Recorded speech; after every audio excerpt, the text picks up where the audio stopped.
ವೀಕ್ಷಕರೇ, ಎಷ್ಟೋ ಜನ ಯೌವನಸ್ಥ ಹುಡುಗಿಯರಿಗೆ ಅನ್ನ ಮಾಡೋದು ಕೂಡ ಗೊತ್ತಿಲ್ಲ. ಆ ಅನ್ನ ಮಾಡೋದು ಗೊತ್ತೇ ಇಲ್ದಿರೋರು ನೋಡಿ, ಇವಾಗ 1 ಗ್ಲಾಸ್ ಅಕ್ಕಿ ತಗೊಂಡಿದ್ದೀನಿ. 1 ಗ್ಲಾಸ್ ಅಕ್ಕಿ ಕುಕ್ಕರ್ ಒಳಗಡೆ ಹಾಕಿ 2 ಸಲ ತೊಳಿತೀನಿ. ಇದು 1 ಗ್ಲಾಸ್ ಅಕ್ಕಿ ತಗೊಂಡು 2 ಸಲ ಚೆನ್ನಾಗಿ ತೊಳಿಬೇಕು. ಹಿಂಗೆ ಚೆನ್ನಾಗಿ ಹೀಗೆ ಜೋರಾಗಿ ಉಜ್ಜಬೇಕು ಅಕ್ಕಿಗಳು, ಯಾಕಂದರೆ ಇವು ಪಾಲಿಷ್ ಮಾಡಿದ ಅಕ್ಕಿಗಳು ಇರ್ತವೆ. ಇವು ನೀರನ್ನ ಚೆಲ್ಲಕ್ಕೆ ಬಿಡೋದು.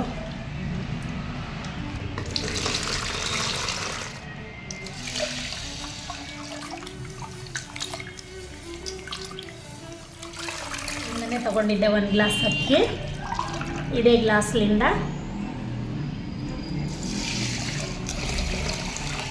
ಅನ್ನ ಜಾಸ್ತಿ ಇದ್ದರೆ ಸ್ವಲ್ಪ ಕಡಿಮೆ ಹಾಕಿದ್ರೂ ಪರವಾಗಿಲ್ಲ. ಅನ್ನ ಕಡಿಮೆ ಇತ್ತಂದರೆ, ಅಕ್ಕಿ ಕಡಿಮೆ ಇತ್ತಂದರೆ ನೀರು ಸ್ವಲ್ಪ ಜಾಸ್ತಿ ಹಾಕಬೇಕು. ಇಲ್ಲ ಅಕ್ಕಿ ಇದರಿಂದ 2 ಗ್ಲಾಸ್ ಹಾಕಿದ್ರೆ 3 ಗ್ಲಾಸ್ ನೀರು ಹಾಕಿದ್ರೆ ಸಾಕು. ಯಾಕಂದರೆ 1 ಗ್ಲಾಸ್ ಹಾಕಿದರೆ ಗಟ್ಟಿ ಬರ್ತದೆ ಇದು ಅನ್ನ. ಅದಕ್ಕೆ ಒಂದು ಸ್ವಲ್ಪ ಮೇಲೆ ಹಾಕ್ತಾಯಿದ್ದೀನಿ. ಅರ್ಧ ಸ್ಪೂನು ಉಪ್ಪು ಹಾಕ್ತಾಯಿದ್ದೀನಿ, ಕಲ್ಲುಪ್ಪು. ಇದು ಹೀಗೆ ಸ್ವಲ್ಪ ಒಳಗಡೆ ಕೈಯಿಂದನ ತಿರುಗಿಸ್ರಿ, ಇಲ್ಲಾಂದರೆ ಸ್ಪೂನಿಂದನ ತಿರುಗಿಸಿ.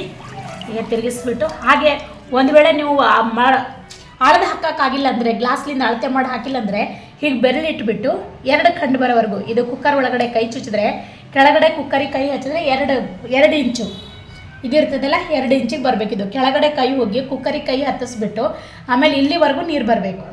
ಇಲ್ಲಿವರೆಗೂ ನೀರು ಬಂದರೂ ಅಳತೆ ಮಾಡಿಲ್ಲ ಅಂತಂದರೂ ಹೀಗೆ 2 ಇಂಚು ಅಕ್ಕಿ ಇಟ್ಟ ಮೇಲೆ 2 ಇಂಚು ನೀರಿದ್ದರೆ ಅದನ್ನು ಕೂಡ ಕರೆಕ್ಟಾಗಿರ್ತದೆ. ಪ್ರಿಯ ಮುಚ್ತಾ ಇದ್ದೀನಿ. ಹೀಗೆ ಗ್ಯಾಸ್ ಮೇಲೆ ಇಡ್ತೀನಿ. ಗ್ಯಾಸ್ ಹಚ್ಚಿದ್ದೀನಿ. ವಿಸಿಲ್ ಬರ್ತಾ ಇದೆ. ಅನ್ನ ಸ್ವಲ್ಪ ಇದೆ ಅಲ್ಲ, ಅದಕ್ಕೆ ಒಂದು 3 ರಿಂದ 4 ವಿಸಿಲು.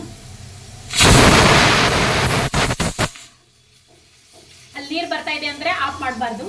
ಅದು ನೀರು ಫುಲ್ ಬರಲಿಲ್ಲ ಅಂದಿನಾಗ ಆಫ್ ಮಾಡಬೇಕು. ಅದು ಎಷ್ಟು ವಿಸಿಲ್ ಆದರೂ ಪರವಾಗಿಲ್ಲ. ಹಾಗಂತ ಹೇಳ್ಬಿಟ್ಟು ಒಂದೊಂದು ಅಕ್ಕಿಗೆ ಆ ಥರ ನೀರು ಬರಲ್ಲ. ಅಕ್ಕಿಗೆ 1 ಇಲ್ಲ 2 ವಿಸಿಲ್ ಆದರೆ ಸಾಕು. ಒಂದು ವೇಳೆ ಈ ಥರ ನೀರು ಬರ್ತಾ ಇದ್ರೆ ಅದು ನೀರು ಕಡಿಮೆ ಆಗೋವರೆಗೂ ವಿಸಿಲ್ ಹೊಡಿಸಿ. ಇವಾಗ ಆಫ್ ಮಾಡ್ತಾ ಇದ್ದೀನಿ. ಅನ್ನ ರೆಡಿ.